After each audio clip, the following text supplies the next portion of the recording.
ஜூலை 8 கிட்டத்தட்ட 40 வேரியஸ் மிசைல்ஸை ரஷ்ய தரப்புல இருந்து உக்ரைனை தாக்குறதுக்காக ஏவி விட்டாங்க. இதனால ஏகப்பட்ட சிவிலியன் பாதிப்பு நடந்திருக்கு, சிவிலியன் மேல அட்டாக் நடந்திருக்கு அப்படிங்கிறது போல உக்ரைன் தரப்புல இருந்து சொல்ல ஆரம்பிச்சிருக்காங்க. முதல்ல உக்ரைன் என்ன சொல்லியிருக்காங்க அப்படிங்கிற தெளிவா பார்க்க ஆரம்பிச்சிடலாம். அதாவது 40 மிசைல் வந்து ரஷ்ய தரப்பு வந்து விட்டுருக்காங்க. அது உக்ரைனோட கீவ் ஓப்லாஸ்ட், கர்கிவ், அப்புறம் டென்ப்ரோ ஓப்லாஸ்ட், இந்த 3 ஓப்லாஸ்ட்டை குறி வச்சு தாக்கி இருக்கிறாங்க. அதுல ஏகப்பட்ட இடங்கள் வெடிச்சுதான் கேட்டிருக்கு. இதுல குறிப்பா உக்ரைனோட கேபிட்டலான கீவ் ஓப்லாஸ்ட் இருக்கக்கூடிய குழந்தைகள் மருத்துவமனைன்னு இருக்கும் இல்லையா, அது மேல மிசைல் தாக்குதல் நடந்து ஒரு மிகப்பெரிய வெடி விபத்து நடந்திருக்கு. அதுக்கான வீடியோ பதிவுலாம் சைடில் லோட் ஆயிருக்கும், பாத்தீங்கன்னாலே தெரியும். ஒரு மிகப்பெரிய வெடி விபத்து உக்ரைனோட கேபிட்டலான கீவ்ல நடந்திருக்கு. ஒரு மிசைல் தாக்குதல்ல தொடர்ந்து 2-3 இடங்கள்ல மிசைல் தாக்குதல் நடந்திருக்கு. இதனால இப்போ ரஷ்ய தரப்புல இருந்து மிசைல்களை ஏவும் போது இதுக்கு இன்டர்செப்ட் பண்றதுக்காக உக்ரைனோட ஏர் டிஃபென்ஸ் சிஸ்டம் ரெஸ்பாண்ட் பண்ணும் இல்லையா. இது வந்து பாத்தீங்கன்னா உக்ரைனோட கீவ், ஜைட்டோமர், செர்னிகிவ் இந்த ஒப்லாஸ்ட்ல இருக்கக்கூடிய ஏர் டிஃபென்ஸ் சிஸ்டம்ல ரெஸ்பாண்ட் பண்ணிருக்கு. இப்போ அதுக்கான இமேஜ் சைட்ல லோட் ஆயிருக்கும், பாத்தீங்கன்னா தெரியும். இன்னொன்று வந்து பாத்தீங்கன்னா மிசைல் டைரக்ஷன்லாம் காட்டுறாங்க. பட் இருந்தாலும் நம்ம ஏர் டிஃபென்ஸ் சிஸ்டமோட டைரக்ஷன் பாத்துருவோமே.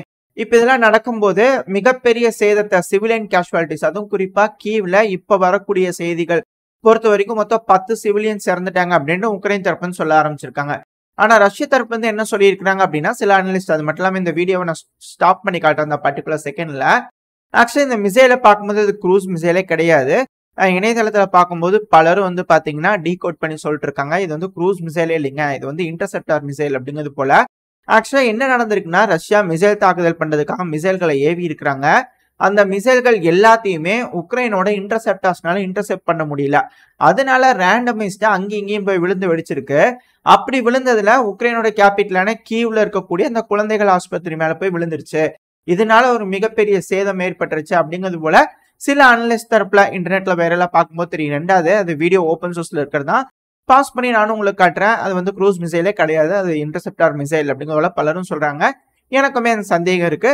பட் ஆனா உக்ரைன் தரப்புல என்ன சொல்றாங்கன்னா, இல்ல ரஷ்யா இது போல குழந்தைகள் வாழும் பகுதி, குழந்தைகள் இருக்கக்கூடிய பகுதியில குறி வச்சு தாக்குதல் பண்ணிருக்காங்க அப்படிங்கிறது போல ஒரு மிகப்பெரிய குற்றச்சாட்டுகளை வச்சுட்டு இருக்காங்க. எது எப்படியோ ரஷ்யா உக்ரைனுக்குள்ள பல பகுதிகள் தாக்குதல் பண்ணிட்டாங்க. கீவ் பார்த்தாச்சு. இப்ப கார்வி ரீக் பகுதி பார்த்தலாம். கார்வி ரீக் பகுதியில சைட்ல இமேஜ் லோட் ஆயிருக்கும், பாத்தீங்கன்னா தெரியும். அடுத்த டின்ப்ரோ, இந்த டின்ப்ரோலையும் தாக்குதல் நடந்திருக்கதா சொல்லியிருக்காங்க. சைட்ல இமேஜ் லோட் ஆயிருக்கும், பாத்தீங்கன்னாலே தெரியும். ஸோ உக்ரைனுக்குள்ள பல இடங்களையும் தாக்குதல் நடந்திருக்கு, அதுல மாற்று கருத்து இல்ல. அது மட்டும் இல்லாம இப்போ உக்ரைன்ல வந்து பாத்தீங்கன்னா இரு தரப்புல பிரிஞ்சுட்டாங்க மக்கள்.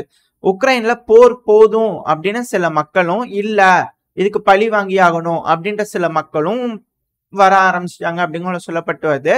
வேண்டாம் போர் போதும் அப்படிங்கிற ஒரு நபர் மனநிலையில இருக்கக்கூடிய மக்களுக்கு காரணம் என்னன்னா, சைட்ல ஒரு வீடியோலோட இருக்கும்.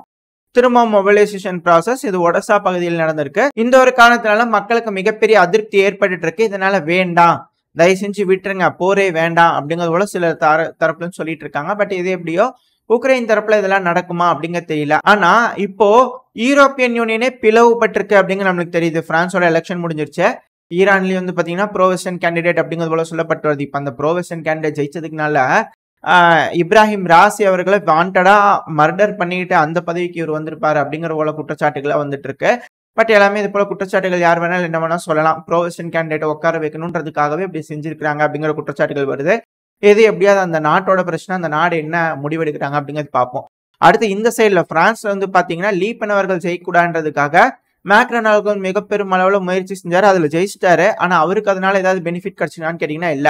இப்போ ஃபார் லெஃப்ட் அப்படிங்கிற தரப்பு வந்து பாத்தீங்கன்னா அதிகமான சீட்டு கிடைச்சிருக்கு. பட் ஆனா இது வந்து பிளாக்டு பார்லிமெண்ட் அப்படிங்கிற சொல்லப்பட்டு வருது. யாருக்குமே மெஜாரிட்டி இல்ல, எந்த ஒரு சட்டமும் கொண்டு வர முடியாது, அதிபர் நினைச்சு சில விஷயங்கள் செய்யறதை தடுக்கவும் முடியாது அப்படிங்கிற சொல்லப்பட்டு வருது. இது யூரோப்ல இருக்கக்கூடிய சில பல விஷயங்கள். இப்போ மரியா லீபன் அவர்கள் இருக்காங்க இல்லையா, அவங்க கொந்தளிச்சிருக்காங்க. பட் இருந்தாலும் இப்ப அவங்க தரப்புல இருந்து ஸ்டேட்மெண்ட்ஸ் என்ன வந்திருக்கு அப்படின்னா, நான் மட்டும் ஜெயிச்சிருக்கேன், எனக்கு மட்டும் இப்போ ஆப்ஷன் கிடைக்குது அப்படின்னா, மெஜாரிட்டி கிடைச்சிருந்தது அப்படின்னா உடனே நான் நெகோசியேஷன், இந்த ரஷ்யா உக்ரைன் பிரச்சனையில பேச்சுவார்த்தை நடக்கிறதுக்கான முன்னெடுப்புகளை செஞ்சிருப்பேன், ரஷ்ய அதிபரை போய் பார்க்க ஆரம்பிச்சிருப்பேன் அப்படிங்கிறது போல இவங்க தரப்புல ஹங்கேரி ஆர்பன் அவர்கள் செஞ்சார் இல்லையா.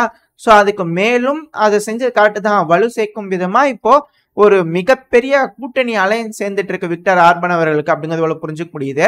அடுத்து வந்து சர்ப்ரைஸ் விசிட் பண்றதா சொல்லியிருந்தார் இல்லையா, நம்ம டிகோஸ் பார்த்துருப்போம்னு நினைக்கிறேன். இப்ப அதுல ஒரு விசிட்டான சீனாக்கு வந்து போயிருக்கிறாரு. ஒரு விசிட்ல சீனாக்கு போயிருக்கிறாரு. சீனாலேயும் வந்து பாத்தீங்கன்னா பீஸ் நெகோசியேஷன் பத்தி பேசிக்கதான் சொல்லியிருக்கிறாரு. பட் இருந்தாலும் ஹங்கேரி தரப்புல வந்து பாத்தீங்கன்னா சில பல அந்த நாட்டுக்கு தேவைப்படுற சில விஷயங்களும் பேசியிருக்கிறதா சொல்லப்பட்டு வருது. இதுல சில வதந்திகள் இருக்கு. எப்படியும் பிரிக்ஸ் வரப்போகுது, ஒரு கரன்சி வரப்போகுது. நம்ம இந்தியா, சவுதி இது போல நம்ம சொல்லியிருக்கிறோம் இல்லையா?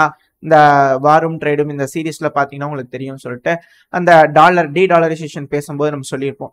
இப்ப அதுல வந்து பாத்தீங்கன்னா ஹங்கேரியும் மத்தியஸ்த நாடா ஒண்ணு மாறிடலாமா? ஏன்னா எப்படியும் இவங்க வந்து டாலரு அது போல ஒரு சைடு பிரிய போறாங்க, இந்த பக்கம் பிரிக்ஸ்னு ஒண்ணு பிரிய போறாங்க. நம்ம ஏன் சென்ட்ரலைஸ்டா இருக்கக்கூடாது? யூரோப்புக்கு ரெப்ரசென்ட் பண்ற மாதிரி ஒரு சென்ட்ரலைஸ்டு கண்ட்ரியா நம்ம இருந்துடக்கூடாதா அப்படிங்கிறது போல யோசிக்கிறாங்க அப்படிங்கிறத சொல்லப்பட்டது. ஸோ அதுக்காக தான் இவர் வந்து பாத்தீங்கன்னா நடுநிலைமையா இருக்கிற மாதிரி இருக்காரு அப்படிங்கிறத சொல்லப்பட்டது. ஏன்னா அவங்க செய்யற எந்த ஆக்ஷனுக்கும் தடுக்க மாட்டேன்னு இருக்காரு.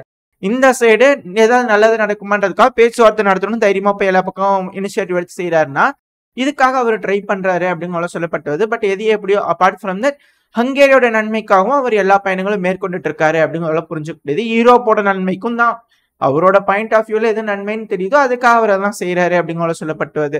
இப்போ இதே சமயத்துல வந்து பாத்தீங்கன்னா நம்மளோட பிரைம் மினிஸ்டர்னா நரேந்திர மோடி அவர்களும் ரஷ்யாவுக்கு போயிருக்காங்க. இப்ப ரஷ்ய அதிபரான விளாடிமிர் புட்டின் அவர்களும் நம்மளோட பிரதமர் பேசிக்க போறாங்க. மிகப்பெரிய டீல்ஸ் எல்லாம் நடக்கிறதுக்கு வாய்ப்பு இருக்கு அப்படிங்கிற சொல்லப்பட்டுவது. அது நேட்டோ மீட்டிங் வேற நடக்க இருக்கு. இப்படி ஒரு சூழல்ல இப்படி ஒரு மீட்டிங் அப்படிங்கும் போது எல்லா நாடுகளுமே அப்படியே உன்னிப்பா கவனிச்சுக்கிட்டு இருக்காங்க. ஏன் அப்படின்னா நம்ம இப்ப வரைக்கும் ரஷ்யா கூட இருக்கிற ஒரு காரணத்தினாலதான் எக்கனாமி டவுன் ஆகாம இன்னும் அப்படியே மேலாப்ல ரஷ்யா வந்து தூக்கி பிடிச்சிட்டு இருக்காங்க. ஹை இன்கம் எக்கனாமி அப்படிங்கிற ஒரு பொசிஷனுக்கு வந்திருக்காங்க. இல்லைன்னா கொஞ்சம் சிக்கல் தான். இல்லைனாலும் அவங்க சஸ்டெயின் ஆயிருப்பாங்கன்னு வச்சுக்கோங்க. பட் ஆனா கொஞ்சம் சிக்கல்ல இருந்திருப்பாங்க. ஏகப்பட்ட சாங்ஷன்ஸ் போடும்போது ரஷ்யாவும் கொண்டு ஆட்டங்கன்றதுக்கு வாய்ப்புகள் இருக்கு. ஆனா இப்போ நம்ம ஃபுல் ஃபிளெஜ்டா சப்போர்ட் கொடுக்கறதுனால மேற்குலக நாடுகளுக்கும் கொஞ்சம் சிக்கலா தான் இருக்கு. இதுக்கு பின்னாடி ஏகப்பட்ட கதைகள் இருக்கு. இது எல்லாத்தையும் நம்ம அடுத்த பதிவுல தெளிவா பார்க்க ஆரம்பிக்கலாம். ஜியோ பாலிடிக்ஸ் தனியா வீடியோ போடுறோம் இல்லையா, அதெல்லாம் நம்ம பார்க்க ஆரம்பிக்கலாம். பட் ஆனா இப்போ பாலிடிக்ஸ்ல வந்து பாத்தீங்கன்னா ஏகப்பட்ட மூமெண்ட்ஸ் நடந்துகிட்டு இருக்கு. எல்லாமே இந்த நாட்டோ மீட்டிங்காக தான் இருக்கு. அது மட்டும் இல்லாம இப்ப ரஷ்யா வந்து லிப்சி டைரக்ஷனா முன்னேறி வந்து இந்த ஹில்போக் பகுதியில வந்து பிடிச்சு வச்சுக்கிறாங்களே, அது ஒரு சின்ன செட்டில்மெண்ட் தான். மேப்ல கட்டுற பாத்தீங்கன்னா தெரியும். அந்த இடத்துல மிக பெரிய அளவுல சண்டை நடந்துட்டு இருக்கு. அதிகமான உயிர் இழப்புகள் அந்த வில்லேஜ்ல நடந்துட்டு இருக்கு அப்படிங்கிற சொல்லப்பட்டுவது. ரஷ்யாவுக்கும் சரி உக்ரைனுக்கும் சரி, உக்ரைனை சேர்ந்த ஏகப்பட்ட ஒரு பிரிகேட்ல இருக்கக்கூடிய என்டையர் ஸ்குவாடுமே காலி அப்படிங்கிற சொல்றாங்க. ஒரு பிரிகேடே இல்ல, காணாம போயிட்டாங்க அப்படிங்கிறது போல அங்க இருக்க உறவினர்களா தேடிட்டு இருக்காங்க அப்படிங்கிற சொல்லப்பட்டுவது. ஒரு சின்ன வில்லேஜுக்காக ஏன்பா அப்படிங்கிறது போல கேள்வி வருதுன்னா நாட்டோ மீட்டிங். ரஷ்யா முன்னேறி வந்து பிடிச்சதை நாங்க லிபரேட் பண்ணிட்டோம் அப்படின்னு ஒரு வில்லேஜுக்காவது உக்ரைனோட கொடியை பறக்க வச்சு காட்டணும் அப்படிங்கிறதுக்காக அங்க மிக பெரும் அளவுல சண்டை நடந்துட்டு இருக்கு அப்படிங்கிறது போல அனலிஸ்ட் தரப்பு சொல்லிட்டு இருக்காங்க. பட் ஆனா சேதம் அதிக அளவுல இருக்கு அந்த ஒரு பகுதிக்காக. இந்த நேட்டோ மீட்டிங் முடிஞ்சிருச்சு ஒன்ஸ் 9-11 இந்த ஜூலை 9-11 முடிஞ்சிருச்சு அப்படிங்கும் போது இந்த இடத்துல கொஞ்சம் அமைதி ஆயிரும் அப்படிங்கிற சொல்லப்பட்டு அப்படியா என்னங்கிறத நம்ம பொறுத்து இருந்து பார்ப்போம். பட் ஆனா இப்போ ரஷ்ய அதிபரான விளாடிமிர் புட்டின் அவர்கள் சந்திக்க நம்மளோட பிரதமர் அவர்கள் விக்டர் ஆர்பன் அவர்கள் சீனாவை சந்திச்சு பேசியாச்சு. நடந்துட்டு இருக்கக்கூடிய ரஷ்யா உக்ரைன் பிரச்சனையில சமாதான உடன்படிக்கை ஏற்றுறதுக்கு மிக பெரும் அளவுல முயற்சி எடுப்பேன் அப்படிங்கிற சீனா தரப்பு சொல்லியிருக்கிறாங்க. பிரான்ஸ்ல ஆட்சி மாற்றம் வர மாதிரி இருக்குது. பட் ஆனா அது கலவரம், ஏகப்பட்ட விஷயங்கள், வன்முறை இது போல எதுவும் நடக்காம அப்படியே ஸ்மூத்தா கொண்டு போனாங்கன்னா பிரச்சனை இல்லை. ஏன்னா இது ஒரு பிளாக்டு பார்லிமெண்ட். இமானுவேல் மேக்ரான் அவர்களோட கையில தான் இருக்கு இதுக்கு மேல அப்படிங்கிறது போல சொல்லப்பட்டுவது. ஆனா எந்த ஒரு சட்டமே நிறைவேற போறது இல்லை அப்படிங்கிற சொல்றாங்க. அப்படியா என்ன அப்படிங்கறத பொறுத்து தான் பார்க்கணும். யூகேல ஆட்சி மாற்றம் வந்தாச்சு. ஸோ யூரோப்ல ஏகப்பட்ட குளறுபடிகள் இப்படி இருக்கும் சமையல நாட்டோ மீட்டிங் நடக்க போகுது. இந்த நாட்டோ மீட்டிங்ல உக்ரைனை சேர்த்திக்குவாங்களா மாட்டாங்களா, முக்கியமான டிசிஷன்களா நடக்க போகுது அப்படிங்கிற சொல்லப்பட்டுவது. இந்த போர் உலக போரா மாறுமா இல்ல இந்த போரை இப்பவே முடிக்க போறாங்களா அப்படிங்கிற எல்லாமே இந்த நாட்டோவோட கூட்டமைப்புல தான் இருக்கு. அந்த இடத்துல என்ன பேசுறாங்களோ அதுல இருந்து தான் இந்த உலகம் எந்த திசையை நோக்கி போக போகுது அப்படிங்கிற முடிவே இருக்கு அப்படிங்கிற சொல்லப்பட்டு வருது. அடுத்தது உக்ரைனோட கேபிட்டலான கீவ் ஓப்லாஸ்ட்ல தாக்குதல் நடந்திருக்கு. ஆனா இப்போ ஜெலன்ஸ்கி அவர்கள் அங்க இருக்காரான்னு கேட்டீங்கன்னா இல்ல, போலாண்டுக்காக போயிருக்காரு. டொனால்டு டஸ்க் அவர்கள் இருக்காரு இல்லையா, ஸோ இவங்க 2 பேரும் உட்காந்து செக்யூரிட்டி அக்ரிமெண்ட்ல இருந்து கையெழுத்து போட்டிருக்காங்க. இந்த சமயத்துல தான் ஜெலன்ஸ்கி அவர்கள் கண்டனம் தெரிவிச்சுக்கிறார். என்ன இப்படி அட்டாக் பண்ணிட்டாங்க அப்படிங்கிறது போல. ஸோ அவரோட புலம்பல்கள் ஒரு பக்கம் இருக்கு. பல நாட்டுகளையும் பல பொலிட்டிக்கல் மூமெண்ட்ஸ் ஸ்ட்ராங்கா நடந்துகிட்டு இருக்கு. இது எல்லாத்தையும் நம்ம அப்சர்வ் பண்ண ஆரம்பிப்போம். ஏதாவது ஸ்டேட்மெண்ட்ஸ் வந்துச்சு இல்ல இந்த தாக்குதல் பத்தின வேற ஏதாவது தகவல் இருந்துச்சுன்னா அடுத்த பயில தெளிவா பார்க்க ஆரம்பிக்கலாம்.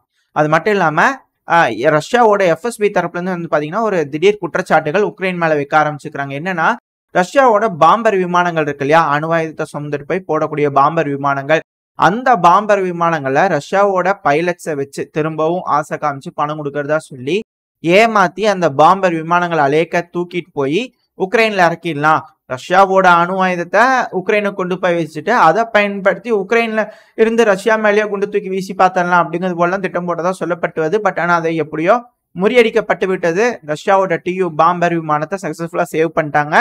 ஏன்னா இது போல போர் நடக்குது அப்படிங்கனாலே ஏகப்பட்ட தடவை இந்த மாதிரி ரஷ்யால நடந்திருக்கு. சமீபத்துல ஒரு ஹெலிகாப்டர் கூட தூக்கிட்டு போயிருந்தாங்க இல்லையா, அந்த பைலட்டையும் கண்டுபிடிச்சு கொண்டுட்டாங்க அப்படிங்கிறது போல செய்திகள்லாம் பரவலா பேசப்பட்டு வந்தது. ஆனா இப்படி இருக்கும் போதும் போர் சமயங்கள்ல இருக்கக்கூடிய ராணுவ வீரர்களை நம்பி சில விஷயங்கள் சில முக்கியமான ஆயுதங்கள்லாம் கொடுக்குறாங்க அப்படின்னா அதை தூக்கிட்டு போயிட்டாங்க அப்படின்னா ஏகப்பட்ட சிக்கல்கள் இல்லையா. அது மட்டும் இல்லாம ரஷ்யாவோட ஹைப்பர்சோனிக் மிசைலான கின்சால் இருக்கு இல்லையா, அதோட ப்ரொடக்ஷன் யூனிட் அதோட எவ்வளவு அளவுக்கு இருக்குது, குவான்டிட்டி இருக்குது, எந்த அளவுக்கு பயன்படுத்தி இருக்கிறாங்க, அதோட ரிசர்ச் என்ன, அதுல யூஸ் பண்ணக்கூடிய உதிரி பாகங்கள் என்னன்னு பல விஷயங்களை நோண்டிட்டு இருக்காங்களாமா உக்ரைனோட ஆளுங்க ரஷ்யாக்குள்ள இருக்கிறதா சொல்லப்பட்டுவது. தேடி தேடி எஃப்எஸ்பி இருந்து வேட்டையாடி பிடிச்சுக்கிட்டு இருக்காங்க உக்ரைனோட அந்த உளவாளிகளை அப்படிங்கிற சொல்லப்பட்டுவது. இவ்வளவு வீக்காவாப்பா இருக்கு ரஷ்யா அப்படின்ற கொள்கை கேள்விகளும் பலர் தரப்புல இருந்து கேட்கப்படுது. பட் இருந்தாலும் இது ஒரு போர் சூழல். ரெண்டாவது ரஷ்யா உக்ரைனும் அண்டை நாடுகள். உக்ரைனுக்கும் ரஷ்யா மக்களுக்குள்ள பாத்தீங்கன்னா நல்ல பாண்டிங் இருக்கு. இந்த ஒரு காரணத்தினால உக்ரைனோட மக்கள் மாதிரி உக்ரைனோட உளவாளிகள் ரஷ்யாக்குள்ள போய் தஞ்சம் போடுற மாதிரி போயிடுறாங்க. இந்த போர்ல கூட பாத்தீங்கன்னா உக்ரைன்ல இருக்கக்கூடிய நபர்கள், உக்ரைனியன் சொல்லக்கூடிய நபர்கள் அதிக அளவுல ரஷ்யாக்குள்ளதான் போயிருக்காங்க அகதிகளா. சோ அந்த ஒரு காரணத்தினால அதை பயன்படுத்தி உக்ரைன்ல இருக்கக்கூடிய அந்த இன்டெலிஜென்ஸ் விங் உள்ள போய் ரஷ்யாக்குள்ள ஆப்ரேட் ஆயிட்டு இருக்கு. அதனாலதான் அங்கங்க வெடி விபத்துகள்லாம் நடக்குதுங்கிறாங்க. பட் எது எப்படியோ இது போல விஷயங்கள்லாம் நடக்க இருந்திருக்கு. சக்சஸ்ஃபுல்லா ரஷ்யா தரப்புல ரஷ்யாவோட எஃப்எஸ்பி தரப்புல தடுத்து நிறுத்திட்டாங்க அப்படிங்கிற சொல்லப்பட்டு வருது. இதோட இந்த பதிவை நான் முடிச்சுக்கோம். இந்த பதிவு எப்படி இருந்துச்சு, உங்களுக்கு பிடிச்சிருக்கா? பிடிச்சுன்னா லைக் பண்ணிட்டு உங்க ஃப்ரெண்ட்ஸ் அண்ட் ஃபேமிலியோட ஷேர் பண்ணிக்கோங்க. அது கூட மறக்காம இந்த பதிவை பத்தின உங்களோட கருத்துக்களை கமெண்ட் செக்ஷன்ல சொல்லுங்க. இந்த பதிவு நல்லா இருக்குன்ற நம்பிக்கையில அடுத்த பதிவில் உங்களை சந்திக்கிறேன். அது வரைக்கும் ஸ்டே சேஃப். பை.